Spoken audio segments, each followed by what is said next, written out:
senator, majority leader of the Senate, deputy speaker of the Senate, and most recently as the cabinet secretary for Interior,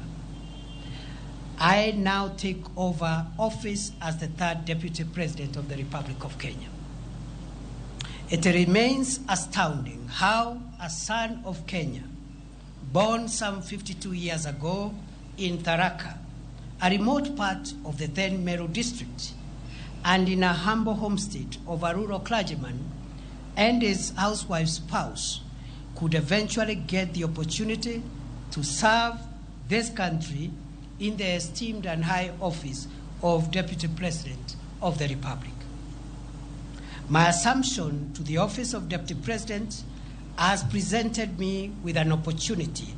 to reflect on our country's past, present, and future. In my reflections, during the past 1 week, I have come to the profound realization that Kenya, our homeland, is a country like no other. Its charm, the industry of its people, our fine weather, our culture, and our breathtaking